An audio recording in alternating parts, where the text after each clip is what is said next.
Imagina que eres un granjero o una granjera de algún lugar de Europa occidental allá por el año 900 o 1000 después de Cristo. Tampoco se puedas decir muy bien dónde estás porque no has visto nunca un mapa y sabes bastante poco sobre el mundo que pueda haber más allá de tu aldea. No conoces a nadie que pueda leer, escribir o contar más allá de los dedos de sus pies y sus manos. Casi todo lo que sabes es sobre tu granja. Un señor feudal es el dueño de las tierras que labras. Sobrevives a duras penas, tratando de cosechar lo suficiente para alimentarte mientras entregas todo lo demás a tu señor. Tu vida es innegablemente difícil. Hay un pequeño alivio al final de la semana, eso sí, cuando tu familia y tú os arrastráis como podéis durante 10 kilómetros para asistir a la parroquia más cercana. Allí, un hombre con túnicas peculiares y un gorro puntiagudo os cuenta parábolas en un idioma que no entendéis. Pero os han explicado lo más importante de lo que dice, que sufrir en la vida está bien, porque cuando muráis, iréis al cielo. Ah, por cierto, por el privilegio de ir al cielo, esos hombres de la parroquia os piden un pequeño diezmo para aseguraros de que llegaréis. La mejor parte de vuestra cosecha debería ir al párroco, y deberíais estar agradecidos. Aquella época se llamaba la Edad Oscura por un motivo.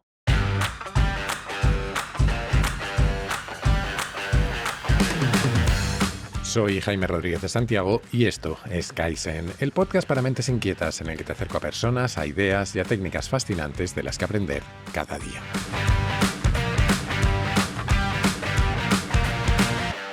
Cuarto capítulo de esta serie que estamos dedicando a la historia del dinero a través del estupendo libro de mi economista irlandés de cabecera, Money, The Story of Humanity, de David McWilliams. En este recorrido que estamos haciendo por el milagro que supone que un trozo de papel, o peor, un número en una pantalla, se conviertan en dinero y sirvan para pagar cosas, llegamos hoy a la Edad Media. Pasamos en los primeros capítulos por las tribus cazadoras-recolectoras, por el trueque, por el uso del grano como forma primitiva de dinero, por los primeros préstamos y hasta por los tipos de interés. También vimos hacer las monedas y con ellas dispararse el comercio, y cómo los romanos crearon un imperio entero basado tanto en conquistas militares como en el uso del crédito. Pues bien, lo cierto es que en términos económicos, el mundo, o al menos Europa, evolucionó poco desde donde lo dejaron los romanos en el medio siglo siguiente. En algunos lugares incluso podríamos decir que involucionó, fue para atrás. En la Alta Edad Media, es decir, entre los siglos V y XI más o menos, Europa podía dividirse en 4 regiones con niveles de desarrollo económico muy distinto. La zona más avanzada era la que estaba bajo control bizantino. Los herederos de los romanos seguían acuñando y usando dinero de forma muy extendida. Detrás de ellos, la segunda zona más desarrollada era la península ibérica, porque era la frontera con el mundo islámico que, como veremos, estaba mucho más avanzado en algunos aspectos. Después estaba la zona controlada por los varegos, que eran vikingos del Báltico, que conectaban las regiones bizantinas con lo que es hoy Ucrania y Rusia, que por entonces, igual que ahora, eran tierras ricas en pieles y materias primas. Y a la cola de todos, la zona menos desarrollada era, curiosamente, la que hoy ocupan Alemania, el sur de Suecia, Dinamarca, los Países Bajos, el norte de Francia, Bretaña e Irlanda. El mundo ha cambiado bastante. En esas regiones se había dado un paso atrás respecto a las economías romanas y se había vuelto a una especie de economía del trueque, con los monasterios como núcleo principal de las economías locales, en las que los diezmos se pagaban con cosechas y con animales. Con la desaparición del comercio, su mundo se hizo más pequeño. Las grandes rutas que habían unido Londres con Marsella adelgazaron hasta casi extinguirse. De hecho, desaparecieron todo tipo de actividades y avances que eran comunes en tiempos romanos, como teñir telas, hacer mezclas de hormigón, construir acueductos o usar el opio como analgésico, entre otro montón de cosas. De alguna forma, la inteligencia colectiva de esta región, todo ese conjunto de habilidades, trucos y conocimientos que van pasando de una persona a otra y de generación en generación, retrocedió varios siglos, al menos para la mayoría de la población. Sin embargo, allá por el año 1000 después de Cristo, parece que algo empezó a cambiar. Aquellas zonas deprimidas de Europa comenzaron a experimentar una transformación económica, financiera, social y política. Y posiblemente la mejor prueba que tenemos de esos cambios sean las catedrales góticas, que son como las pirámides de la Edad Media. Aquellas megaestructuras, además de darnos una idea del poder que tenía la Iglesia, son pruebas de que la economía, tras casi 1000 años de estancamiento, comenzó a crecer, o mejor dicho, a explotar. Y todo por un desarrollo tecnológico en el que no solemos pensar, la verdad, pero que disparó las economías de aquellas tierras empobrecidas hasta convertirlas en algunas de las más importantes de Europa. Esa revolucionaria tecnología fue un arado. Sí, como suena.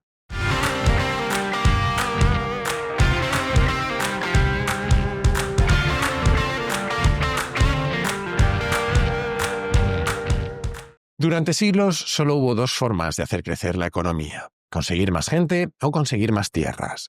Los romanos crearon un imperio económico a base de invadir otras tierras, pero cuando ese imperio se derrumbó, las poblaciones del noroeste de Europa se quedaron a merced de su capacidad para producir comida. Si la población crecía demasiado, venía una hambruna o una enfermedad que se encargaba de devolverla a cifras más pequeñas. ¿Te acuerdas de cuando hace unos capítulos hablamos de las trampas maltusianas? Pues eso. Sin más gente ni más tierras, la economía no crecía. Hasta que, allá por el año 1000, en lo que hoy es Hungría, alguien empezó a usar por esas tierras un nuevo tipo de arado, de metal pesado, que permitía hacer surcos más profundos y airear mejor la tierra. Lo que, junto a otros factores como un periodo más cálido en la temperatura terrestre o la rotación de cultivos, disparó la productividad y la superficie cosechable. Nada de eso significa que el pueblo fuese rico, ni mucho menos. Pero sí eran un poco menos pobres, tenían algo más, un ligero excedente que podía acumularse y con el que comerciar. Incluso tenían algo especialmente novedoso: un poco de tiempo libre. Surgieron ciudades a las que los reyes dieron permiso para crear mercados y acuñar monedas. Volvió también el comercio y la artesanía. Comenzaron a aparecer gremios y, por supuesto, reaparecieron los mercaderes. Así que, con el arado en una mano y una bolsa de plata en la otra, los reinos del norte de Europa empezaron a desarrollarse a marchas forzadas. Los pueblos y las ciudades de cierto tamaño tuvieron un efecto colateral curioso. A medida que sus poblaciones aumentaron, con la llegada de gentes que habían dejado el campo, surgió la necesidad de empezar a distinguir a unos de otros. Ya no era suficiente con ser John, por ejemplo, porque había un montón de ellos. Así que surgieron los apellidos, vinculados además a las profesiones. El apellido Smith, tan común en Inglaterra, se asociaba con quienes trabajaban en fraguas, fabricando las piezas de los arados, igual que quienes se apellidan Herrero en España o Ferrera en Portugal, o con tantas otras profesiones que acabaron siendo apellidos, como zapatero o sastre. Esta explosión económica no benefició a todo el mundo por igual, claro. Mientras que los campesinos mejoraron un poco su capacidad económica, la nobleza, la realeza y la iglesia se enriquecieron como nunca antes. Y cuando los nobles y los cardenales se forraron, se volvieron aventureros, porque ¿de qué servía tanto dinero si no lo usabas? Los reyes normandos comenzaron a pensar en conquistar tierras y, con la bendición de la Iglesia, empezaron a financiar expediciones a Jerusalén. Las cruzadas no habrían existido sin el arado, y sin ellas, las matemáticas no habrían sido lo mismo.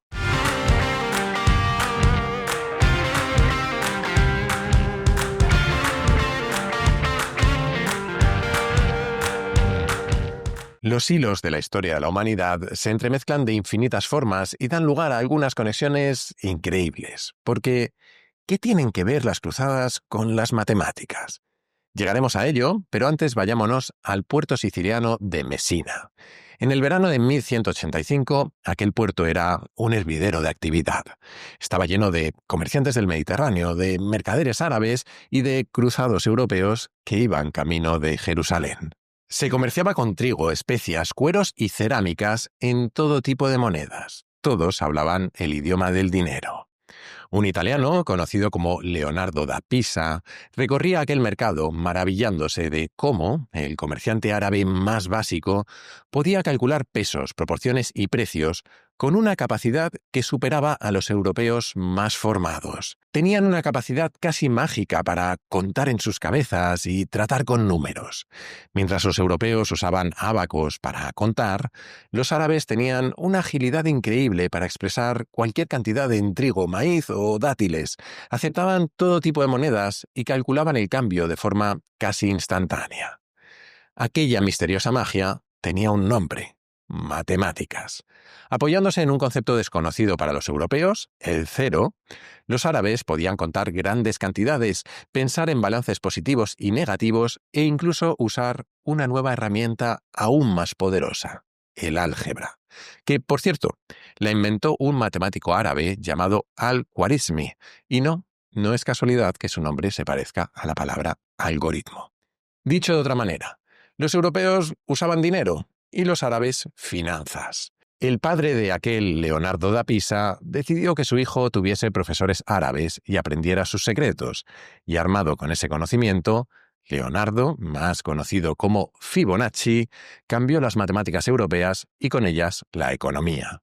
De su mano nacieron nuevas formas de contabilidad, innovaciones que permitieron una nueva era de comercio, de creación de riqueza y, con ellas, del mecenazgo que permitió que las artes se desarrollaran durante el Renacimiento. Quizás no sea demasiado decir que sin Leonardo da Pisa no habría Leonardo da Vinci.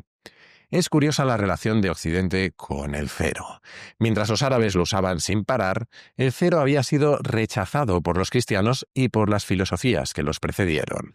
El cero era el vacío, y los griegos rechazaban el vacío. Pitágoras, Aristóteles, Platón y Ptolomeo estaban de acuerdo en que no podía existir la nada.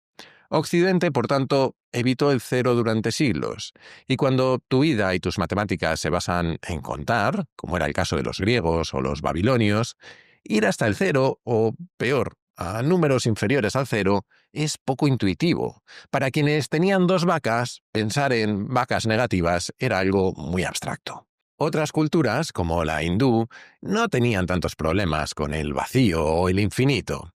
A diferencia de los cristianos, que esperaban que su alma acabara en el cielo, el objetivo de un hindú era la nada. La única manera de liberarse del ciclo continuo de resurrección era llegar a la nada comprendiendo la auténtica naturaleza de la realidad. A través de un sinfín de reencarnaciones, el alma acumula suficiente buen karma para liberarse del cuerpo y convertirse en una existencia espiritual pura, que se fusiona con el universo, o, en otras palabras, el infinito. Quizás por eso usaban el número 0 desde el siglo III después de Cristo. Cuando los árabes conquistaron a los persas en el siglo VII, aprendieron de ellos la manera de contar que éstos habían tomado de los hindús, pudiendo representar unidades, decenas, centenas y millares con facilidad. Los árabes llamaban al 0 sifre, derivado de la palabra shunya, que en sánscrito significa vacío.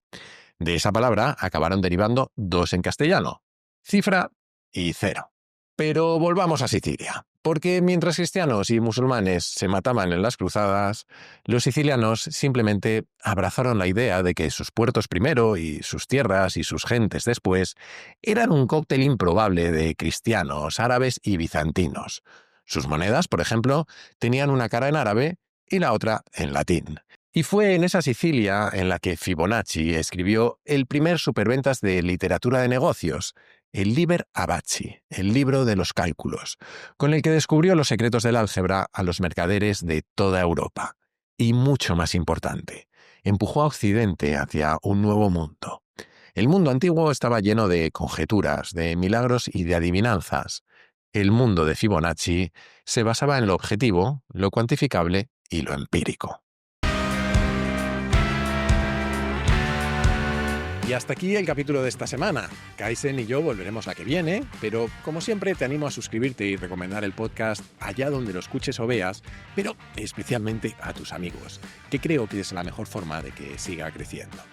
Además, si quieres apoyarlo económicamente y ayudarme a que pueda hacer más y mejores contenidos, puedes unirte a la comunidad Kaizen, que tiene también un montón de ventajas.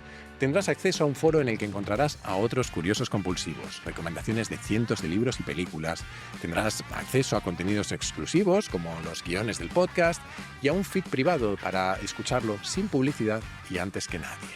También podrás reservar sesiones de mentoría conmigo, participar en los encuentros virtuales que hacemos cada mes y tener acceso prioritario a las grabaciones en directo. Vamos, que aunque pienso que el principal valor de verdad es ayudar a que el podcast siga adelante, he intentado que tengas muchos motivos para unirte. Si quieres hacerlo, solo tienes que entrar en mi web, jaimerodriguezdesantiago.com, y hacer clic en el banner rojo. Y desde esa misma web o desde mi Twitter, @jaime_rds, puedes hacerme llegar tus comentarios, tus sugerencias, lo que tú quieras. Siempre contesto, aunque a veces tardo un poco y a veces mucho y a veces muchísimo, pero acabo contestando. Y recuerda que si quieres participar en el podcast, puedes hacerlo enviando tus notas de audio por WhatsApp al siguiente número: 683-172-622, con el prefijo 34 si lo mandas desde fuera de España. Y esto es todo por hoy. Muchísimas gracias por estar ahí y hasta la semana que viene.